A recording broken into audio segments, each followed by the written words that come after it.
Wherever the army could appear, the police would somehow find their way out and drive away. And we have the generals, General Phineas Katirima, General Emmanuel Rwashande, who is a candidate but turned into commanding the UPDF. He's the one who ordered Ziwa to go and clear us. And when the officer went back and reported to him, he said, I thought you had killed someone. You killed a dog. That Ssekikubo was never killed because somebody else was killed. The Minister of State for Defense, or both, using a chopper in his NRM election. I don't know whether a chopper is an NRM equipment. Honorable Speaker, you had guided that we leave matters of internal party issues to those that concerns them.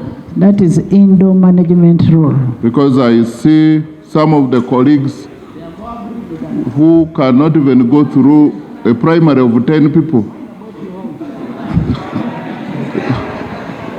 They are talking. Thank you. Honorable members, I'm aware that given the prevailing electoral roadmaps, many of you have been involved in the electoral-related activities. I want to congratulate those who made it and those who are yet to make it. Congratulations. And even those who lost, that is not the end of the world. There will always be a way. There will always be a way.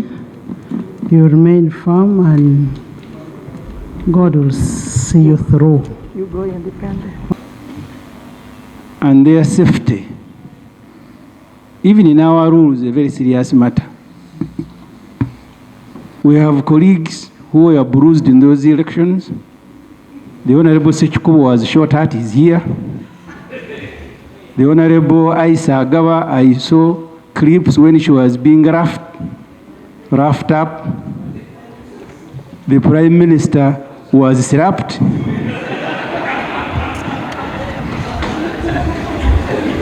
Political parties, Madam Speaker, are public institutions. Political parties are public institutions. That's why we devote money. The internal, although it can be described as internal, but elections in political parties is a national matter, is a public matter. Madam Speaker, can we get government to explain, after these messy elections in which our own colleagues were roughed up and beaten, the Honorable Ssekikubo survived, can we get government to tell us what happened in the NRM primaries for which we pass money every year here? And give us assurance that having served themselves with these sort of elections, in which we congratulate those who survived, they are not going to serve the country with the same elections in which actually the first message of congratulation is for surviving. Can we get government, Madam Speaker, thank you, to explain, but also to listen from colleagues like Honorable Ssekikubo, who nearly died? Honorable members, we will not wrap up anybody to try to shoot anybody. Where we feel we are unfairly treated, that's why we have courts of law. But for now, since the tribunal of NRM is handling these matters, we should leave it with the tribunal. And a clarification on what? Madam Speaker, Honorable members, we pay money to run political parties. Honorable members, in the public gallery this afternoon, we have that tomorrow. Thank you, Right Honorable Speaker. Right Honorable Speaker, I'll be careful by not going through the matters that could be internal affairs of the NRM, probably handled by the tribunal. But there are those broad issues, Right Honorable Speaker, that are cross-cutting and on which side of ISO you stand, they are here for Ugandans, and as a result, Honorable Speaker, I'll just talk about those that concern all of us, irrespective. Right, Honourable Speaker, the issue about violence meted out to the people, to the voters, and the systematic way, I pity and I don't envisage what is coming, whereby, for instance, there was a communication blackout, telephone masts were hacked, and we couldn't communicate. Some were vandalized, and those who were able to communicate were communicating using military walkie-talkies. So for them, they continued communicating on walkie-talkies, whereas we had communication blackout, the ordinary one we use. Right, Honourable Speaker, we had more than 40 commonly known as drones with covered number plates and double cabins with covered number plates. But on top of that, on top of those who are putting on civilians in those vehicles, there were the outright use of military vehicles, particularly the notorious lorry H4DF 3329 with the combat-ready soldiers driving around in support of those Nkoni squad meaning people who are wielding sticks. Right, Honourable Speaker, using live ammunition, the use of live ammunition, and the creation of a barracks that isn't known in our police statements, because barracks are set up by the Commander-in-Chief of the Armed Forces. But in the Remiaga case, a barracks was set up to incarcerate abducted election coordinators and agents. Madam Speaker, was happening. And that cannot be an individual action. That cannot be a general Rwashande action. You see, it has now moved from individual competition to adversaries, to enemies, to belligerents. In a country where there is no insurgency, there is no inactivity to warrant the establishment of a military barracks. But sadly, Right Honourable Speaker and members, on the 26th of April, we were having a peaceful rally, and soldiers came driving in a military truck, the H4DF 3329, disembarked and started shooting at us. They first shot down up, changing magazines. At that time, once you are being shot at from a distance of 5 meters, you can't run. You stand to die. You can't run. I can't say I was strong-hearted, but it doesn't give you room to run, even if you wanted to. But now there is this young man who said, "Honorable, they've come to kill you." He came and stood in front of me, and I thought I pushed him away, mvako, meaning get away from me, because he himself had life.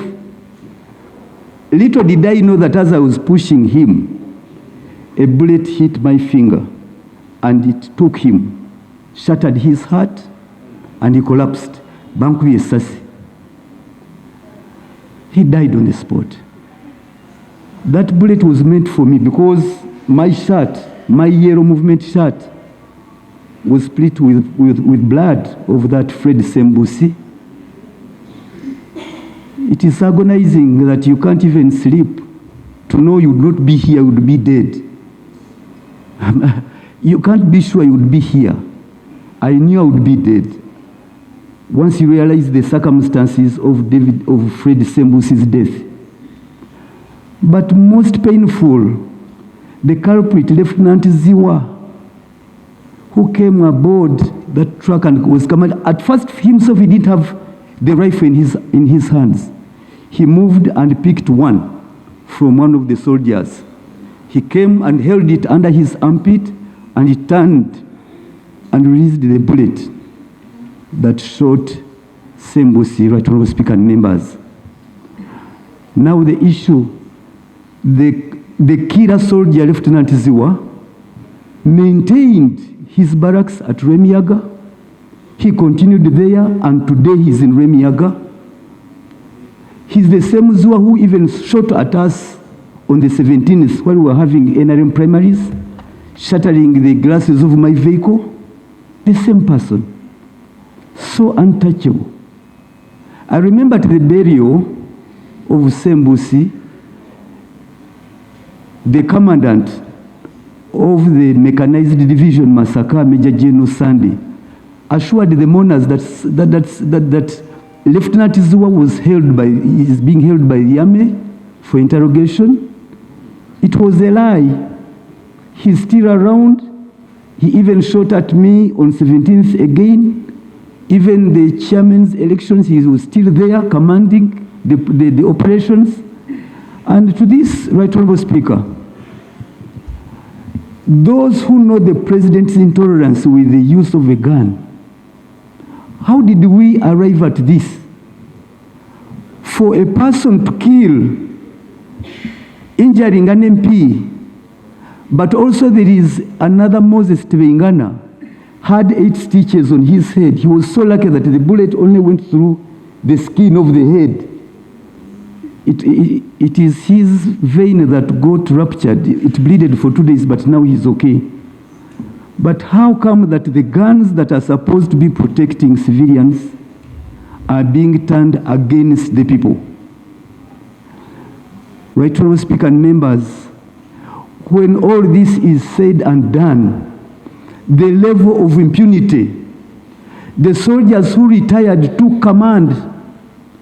They were not merely opponents, but they took command of the UPDF.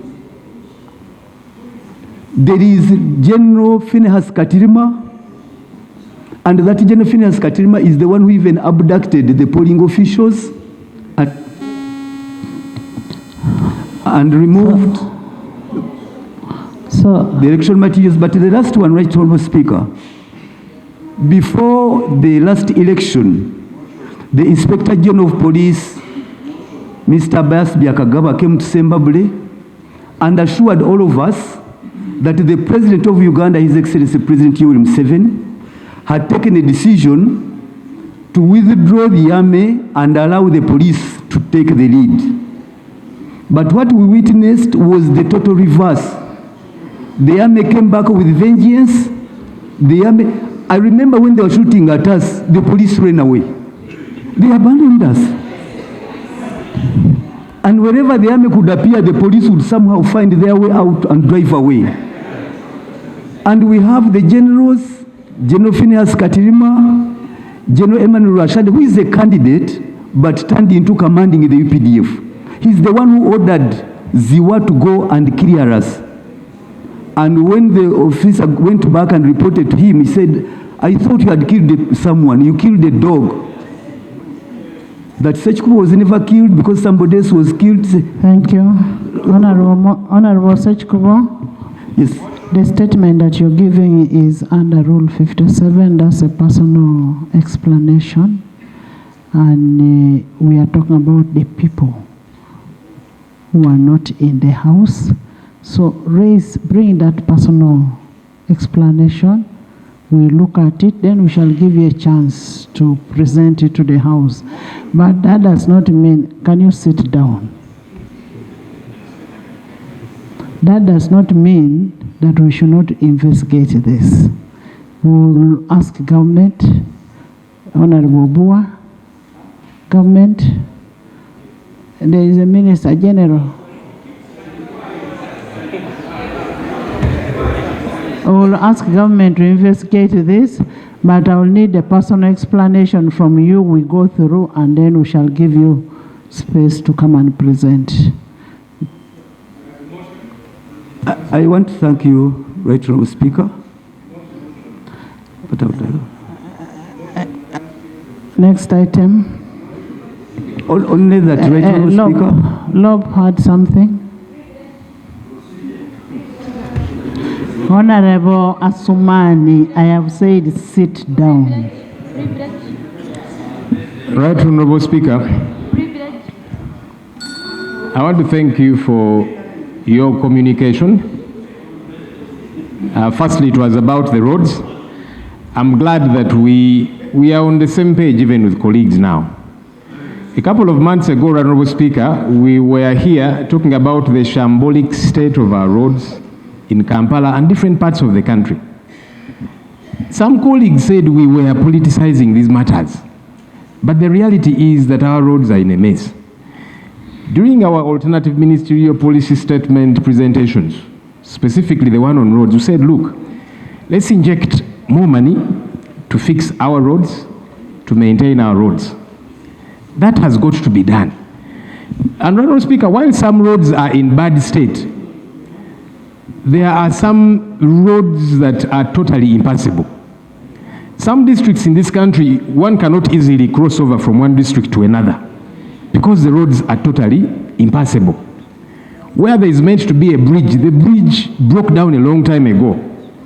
And so there is a total disconnect between one district to another. We need to fix these issues. When we talk about them, colleagues, stop saying this is politics. It is not politics, because we are all affected. We hope that government will wake up to the reality to fix these issues. Honorable Speaker, I want to again join you in, I don't know whether to congratulate colleagues that went through their processes successfully. And the reason is we are waiting for them around the corner. So enjoy that win while it lasts, because we are surely waiting for you around the corner. But I also want to commiserate and console those that did not make it. May the good Lord strengthen you. Honorable Speaker, you see, it's important for our electoral processes, first of all, to be violence-free. We've been talking about colleagues that survived violence, Honorable Ssekikubo and others. The Prime Minister was slapped or punched or both. But at least she's alive, right, Honorable Speaker? There are several people who died during these NRM primaries in various districts. And we are yet to see justice prevail. You know, many times people die, people are killed, and we easily move on. This has got to stop. And so for me, I condemn this. Even though those that died are NRM supporters, they are Ugandans. And we hope that whoever participated in these killings gets to be brought to book.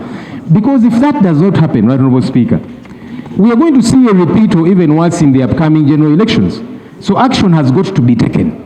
Because if that doesn't happen, those who killed, now that was just during the NRM primaries, at the grand scale, it's probably going to be worse. We have got to condemn this, and action has got to be taken. Honorable Speaker, we have said severally that it's important for our electoral processes, our democratic processes, to exude integrity. And some colleagues laugh at those issues and say, well, you opposition people, each time you talk about those things, because you're always losing. I saw powerful people, I saw ministers crying, saying, I have been rigged out. These are things that we have always talked about. Of course, now it's happening in your home, but that's what happens nationally. We need to work towards electoral process integrity. And look, even the current laws, and we are waiting for the regulations coming from the Minister of Justice. But you see, even our current jurisprudence as it is, if we were to follow it to the letter, our laws don't allow, for example, for the military to get involved in electoral processes. That's the law as it exists today. But the military keeps getting involved at every turn. We saw what happened in the Kawempe by-elections. That has got to stop. That doesn't have to wait for amendment of a certain law or whatever. It's already a law in place. Can we execute it that way? So colleagues on this side, whenever we talk about these things, and some of you, perhaps not all of you, some of you say, well, opposition, you're crying as usual. That's what happens. When a boat is sinking, no one is safe in a sinking boat. No one. And that's what is happening now. So you need to join us to say we need to have integrity in. I was saying that all of us have got to speak in unison, that we need to have integrity in our democratic processes. Because when it happens to us and you laugh about it, it's going to come. Because when this boat is sinking, regardless where you are seated. You know, I'm told in these cruises there is first class, also business, economy. Even if you're in the business of first class of that sinking boat, you will sink. The minister is asking for clarification. With the speaker's permission, I can take the clarification. Yes, let me take Minister. it. Right Honourable Speaker, I want to thank the Lord for giving me this opportunity to seek clarification. He has kept on alluding on a boat which is sinking. Can I get to know from him, is it the NOP vote? The NOP boat? Yeah. I can clarify. The primaries where people have been killed, including members here being bruised, were NRM primaries. Honourable members. So I think I've clarified. Thank you, Honourable Speaker. Honourable members will not discuss issues, as I said before, the internal processes. Now, the internal processes, leave it to the party. Yes, Honourable both.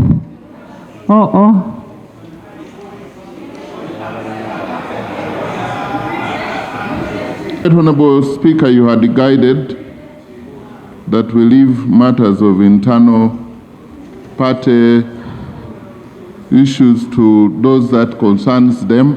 That is Indo management role. Because I see some of the colleagues who cannot even go through a primary of 10 people.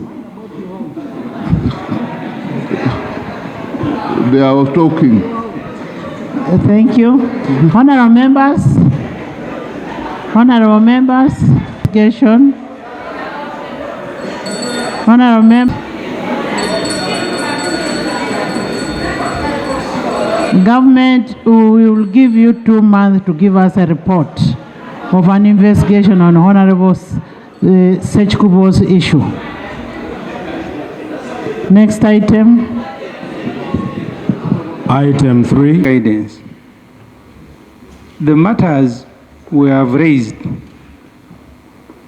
you said investigation into the Honourable Ssekikubo.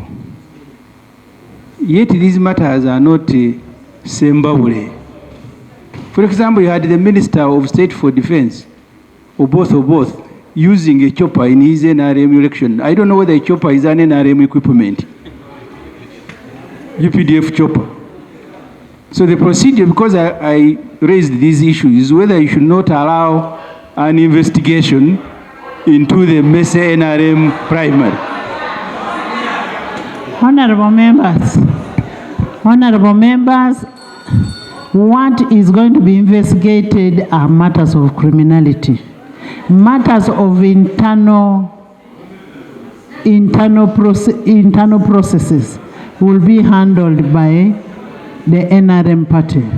The issue of honourable, of both, if at all he used a chopper, he's right. He's a minister of that department. Why don't you question when I use it? Why don't you question when I use it? And if you also want, ask for it and you will be given. And that is going too personal. Yes, Honourable Bua. For the record, I am not a Minister of State. I know, Honourable Semujo, you want me not even to be a minister at all. But by God's grace, I am the Cabinet Minister of Defense. And there is no record that I used the chopper for my primaries. One of the equipments I have as a minister includes vehicles, helicopters, Sukhois. So this is what is available to me.